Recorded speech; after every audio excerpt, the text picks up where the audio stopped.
les personnes qui rejoindront cet espace et porteront ce projet vers des horizons que nous n'avons jamais explorés. La restitution est en cours. Cela ne fait aucun doute et elle ne s'arrêtera pas. Pour notre 5e et dernier épisode, nous posons la question « Où allons-nous » Nous revenons sur un parcours de plus d'un siècle marqué par les conflits et nous nous laissons aller à rêver un peu à ce que l'avenir nous réserve. Tout au long de cette série, nous avons retracé certains des parcours légendaires de nos ancêtres et découvert comment ils utilisaient leurs biens pour raconter et célébrer leur vie, pour trouver une guidance spirituelle, pour se nourrir, s'habiller, s'abriter, pour jouer, honorer la mémoire de leurs défunts et invoquer des bénédictions sur leurs enfants et leur communauté. Nous avons fini par comprendre que leurs biens étaient le fruit de compétences et de pratiques qu'ils avaient développées au fil des siècles et des millénaires, et qu'ils constituaient un élément central de l'identité de ce peuple. Dans l'épisode 1, nous avons retracé une histoire du vol et expliqué comment nos ancêtres ont perdu plus de 90% de leurs biens culturels à la suite d'expéditions punitives, ethnographiques et missionnaires. Nous avons appris comment les colonisateurs, les missionnaires et les scientifiques ont eu recours à la coercition et à la terreur pour piller, détruire purement et simplement nos biens et profaner les restes de nos ancêtres. Certes, certains biens faisaient l'objet d'un commerce libre, mais nous avons totalement réfuté toute théorie selon laquelle de telles ventes auraient pu concerner des biens considérés comme précieux et uniques par leurs propriétaires, en particulier ceux qui appartenaient à la communauté. Dans l'épisode 2, nous avons mis en lumière les efforts constants déployés par notre peuple au cours des 100 dernières années pour réclamer la restitution de nos biens et de nos ancêtres, toujours détenus par l'Occident. Nous avons découvert comment ils n'ont ménagé aucun effort, proposant parfois de racheter ces biens, élaborant et mettant en œuvre des stratégies juridiques et diplomatiques, mobilisant l'opinion publique et recourant parfois à des tactiques de guérilla. Pourtant, à chaque étape, ils se sont heurtés au silence, à la tromperie et à une manipulation mentale d'une ampleur sans précédent. Nous avons dû réaliser l'épisode 3 pour aborder l'histoire des excuses ridicules que les gouvernements et les musées occidentaux ont inventées, tant à l'intention de leurs propres citoyens qu'à la nôtre, afin de conserver nos biens. Il n'y a donc pas de musée universel en Afrique? Je ne pense pas qu'il existe de musée universel où que ce soit. Donc si le British Museum se dit universel, mais que son financement ne provient pas de sources universelles, c'est-à-dire de différents pays, mais bien des Britanniques, et que ses lois soient britanniques, comment peut-il être universel? Nous avons commencé par démystifier le mythe du musée universel et nous nous sommes bien amusés à le faire. Que signifie le mot « accessible » dans votre langue? Pourquoi les Africains devraient-ils souffrir de l'absence de leurs biens les plus précieux pour vous instruire? Pour moi, cette série a été une occasion incroyable de m'entretenir avec des personnes qui réfléchissent activement et travaillent actuellement sur des dossiers de restitution et de les écouter. L'épisode 4 a été particulièrement instructif. J'ai appris par exemple que la restitution ne se présente jamais de la même manière d'une communauté à l'autre. J'ai réfléchi pour la première fois à la signification et à la finalité du musée dans un contexte africain. J'ai enfin compris que ce concept même et la manière dont il se manifeste sur une grande partie du continent est intimement lié aux processus coloniaux. C'est également dans l'épisode 4 que j'ai commencé à comprendre à quel point il peut être important pour les communautés, présentes et futures, de trouver des moyens de renouer avec nos biens. Comme beaucoup d'entre vous, je ne savais que très peu de choses sur la restitution lorsque ce voyage a commencé. Et ce fut un privilège de voir ma propre compréhension et mon attitude évoluer vers la curiosité. Dans cet épisode, en compagnie de certaines des personnalités que nous avons rencontrées au fil du temps, nous prenons le temps de réfléchir au chemin parcouru et de rêver un peu à la suite de notre parcours, ainsi qu'à la manière dont nous allons y parvenir. Si vous n'avez pas encore regardé nos épisodes précédents, je vous invite à le faire, puis à vous joindre à moi pour réfléchir à la direction que nous devons prendre et au rôle que chacun d'entre nous peut jouer pour nous aider à y parvenir. Avant de me lancer dans ce projet, je concevais la restitution avant tout comme un moyen de préserver une histoire particulière ou de préserver la culture et l'identité. Je pense qu'il y a tant à faire, tant pour nous-mêmes que pour les autres, afin de réparer une rupture qui s'est produite au sein de l'humanité. Et c'est passionnant de voir toutes les différentes façons dont les gens œuvrent dans ce sens, pas seulement en négociant un retour physique, mais aussi à travers toutes les autres formes de réseaux et de niveaux de réparation qui se mettent en place et qui peuvent être rendus visibles. La restitution n'est pas seulement tangible. Je cite toujours cet exemple. J'ai présenté un exposé à l'UG en 2012 où j'ai parlé de nos pratiques, de ce que signifie être une femme dans ma société et du fait que je ne suis pas rabaissée. La raison derrière cette présentation était que je sentais que si j'en parlais suffisamment, les femmes comprendraient que si elles savent qui elles sont au sein de leur société, elles s'épanouiraient davantage. Car elles comprendraient que dans un contexte africain, elles ne sont pas nécessairement désavantagées par le fait d'être nées femmes. Bien sûr, les choses changeaient, des femmes étaient tuées, nous parlions de féminicide et j'essayais de trouver une solution. Donc pour moi, c'était une forme de réparation. Qui suis-je au sein d'une famille? Je suis Rahali. Rahali signifie une femme père. Cela me plaçait au même niveau que mes cousins ou mes frères. Selon quelles conditions nous engageons-nous dans ce travail et dans ces conversations? Selon quelles conditions définissons-nous notre présence dans le monde? La raison d'être de la réflexion et du travail est de rendre la vie possible. Non pas seulement pour moi-même, mais aussi pour les autres. Et cela ne relève pas simplement d'une quelconque bienveillance. Cela découle en fait d'une tradition dans laquelle je suis né et qui met l'accent sur des types spécifiques de liens de parenté. Non pas seulement comme une obligation, mais comme des éléments constitutifs de la création du monde. Nous créons le monde, non pas en tant qu'intellectuels messianiques aventuriers, mais en tant que membres de communauté. La conception de la restitution a indéniablement évolué. Elle ne doit pas se limiter à de simples discussions sur la nécessité de rendre des biens à leurs propriétaires, mais vise plutôt à retrouver un sentiment de dignité. C'est une question fondamentale, en général, dans la production de connaissances en Afrique. Est-ce que ces connaissances s'adressent-elles aux Africains du point de vue des Africains et auront-elles un impact sur la communauté ou la société sur laquelle on souhaite qu'elles aient un impact? Siyoku et moi discussions de cela l'autre jour à propos de l'expérimentation sur le continent et du fait qu'il y a si peu d'espace qui s'y prête. Être capable de se sentir à l'aise avec l'expérimentation en Afrique, être à l'aise avec le fait d'essayer et d'échouer, être à l'aise avec la recherche de nos propres façons, d'occuper les espaces et de ne pas avoir l'impression d'être observé. Vous savez, par le regard des Blancs, le regard occidental. C'est l'espoir que je nourris pour notre secteur. Il n'y a pas une seule et unique manière d'aborder le patrimoine, la culture ou les musées.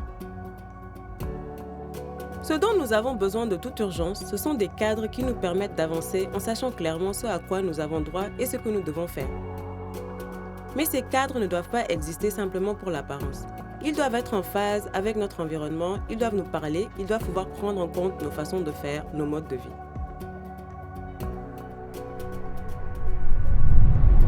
Certaines critiques ont été formulées selon lesquelles les choses n'avancent pas assez vite. Je pense que ces critiques viennent de l'extérieur. Pour beaucoup d'entre nous qui travaillons dans le domaine de la restitution, nous savons que cela doit se faire lentement. Le fait est que cela doit se faire lentement selon nos propres conditions, car ce processus doit être guidé par la réparation communautaire, et cette réparation communautaire fonctionne au rythme de la confiance. La décolonisation est un projet sur le long terme. C'est un projet qui porte sur les fondements même de la vie et sur la manière dont nous nous imaginons dans le monde de demain. Cela touche à la terre, à notre santé, aux catastrophes climatiques, à la rareté de l'eau, mais aussi à notre capacité à respirer dans un monde devenu toxique.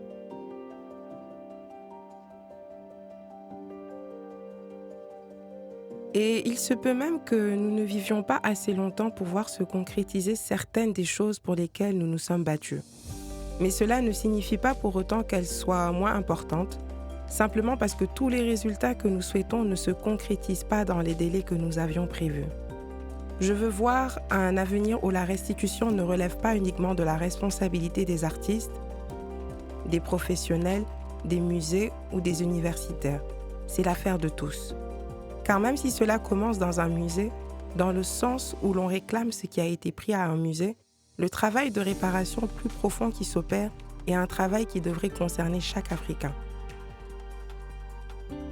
Et je souhaite voir un avenir où les acteurs du secteur des technologies, de l'économie et de la finance se soucient autant de ces questions que les professionnels du patrimoine, les universitaires et les artistes.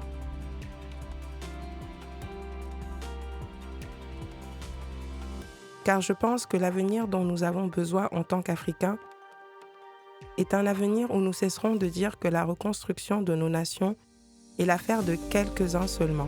Nous devons nous unir en tant qu'Africains, chacun selon ses capacités pour construire l'Afrique que nous méritons.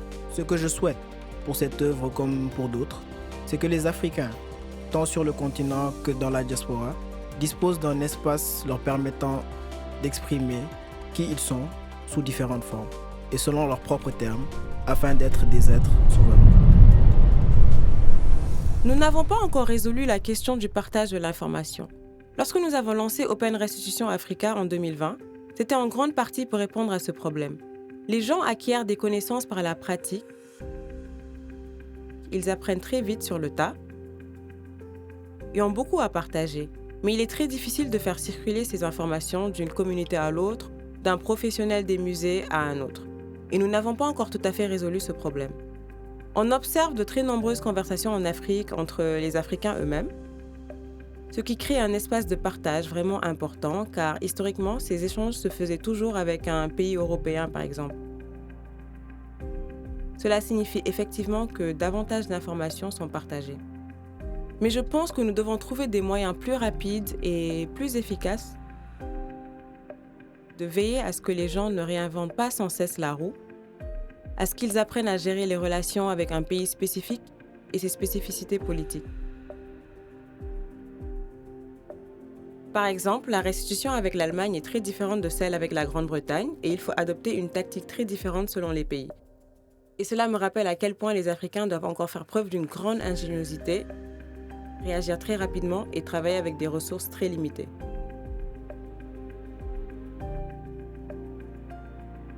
Il est important pour nous de pouvoir disposer de preuves et de données pour étayer tout ce que nous avons dit au sujet de la restitution, pour étayer ces sentiments viscéraux, cette intuition qui découle du travail que nous accomplissons et des expériences que nous vivons.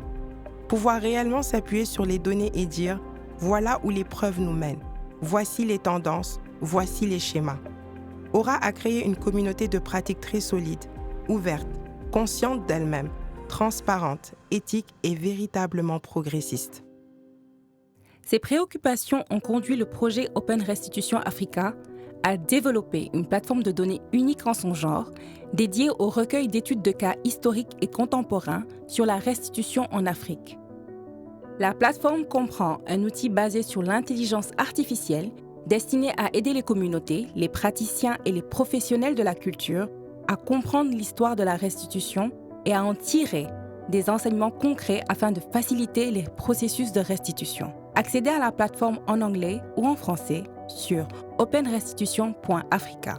D'autres travaux de recherche seront également publiés dans les mois à venir. Inscrivez-vous à la newsletter du projet Open Restitution Africa ou suivez-nous sur les réseaux sociaux pour être parmi les premiers informés. Ça va être tellement passionnant de voir le centre de gravité passer du nord global à l'Afrique. Nous ne commencerons pas par évoquer la colonisation, ni par le discours de Macron en 2017. Il existe des publications et des données sur le travail accompli par les Africains en matière de restitution. Vous avez peut-être entendu dire que le projet Open Restitution Africa prendra fin en 2026. Je suis très reconnaissante d'avoir eu l'occasion de travailler avec Aura et avec mes partenaires chez Verge. J'ai d'ailleurs écrit, pendant que nous travaillons sur cette série, un court-métrage de réalisme magique, aujourd'hui primé sur la mémoire ancestrale. Je suis très impatiente de voir comment cette série continuera à influencer mon travail et celui de mon équipe. En parlant de l'équipe, saviez-vous que le projet Open Restitution Africa a été mené par une équipe panafricaine entièrement féminine, qui a travaillé aux 4 coins du continent et au-delà pour mettre en relation la diversité des Africains œuvrant en faveur de la restitution. Et sur cette production, la plupart des membres clés de notre équipe étaient également des femmes. Je suis très reconnaissante de la magnifique collaboration dont j'ai pu faire l'expérience au sein de nos équipes, y compris auprès des hommes qui ont eu la force de mettre leurs compétences au service de ce projet. Comme l'a dit Siokao, il faudra que nous travaillions tous ensemble pour créer l'Afrique que nous méritons. Cela vaut aussi pour vous. Alors rejoignez-nous où que vous soyez. C'est parti. Et c'est là que nos chemins se séparent. Dans les commentaires, j'aimerais beaucoup savoir comment vous comptez faire avancer ce travail. Je m'appelle Ngwatilo Mawio. Je laisse le mot de la fin à la créatrice de notre série. Je m'appelle Molemo Moiloa et je suis l'une des cofondatrices aux côtés de Chao Taina Maina d'Open Restitution Africa. Merci beaucoup de nous avoir accompagnés dans cette aventure. C'est la fin de l'épisode 5 et la fin de la série complète Restitution 101. Cela a été un processus d'apprentissage incroyable pour nous et nous espérons qu'il en a été de même pour vous. Au revoir. Oui, le message que j'adresse à nos propres communautés, c'est qu'elles devraient s'intéresser à la recherche d'objets qui manquent dans leur communauté. Si vous n'y avez pas accès, faites-le nous savoir. En tant que conservateurs de musées, nous travaillerons ensemble pour faire en sorte que certains des objets dont vous avez vraiment besoin dans votre communauté et qui y manquent vous soient accessibles. Je souhaite que l'avenir de la restitution soit abordé dans les écoles comme un sujet incontournable, afin que, lorsqu'ils deviendront ministres ou décideurs politiques, nous n'ayons pas à nous démener pour leur expliquer.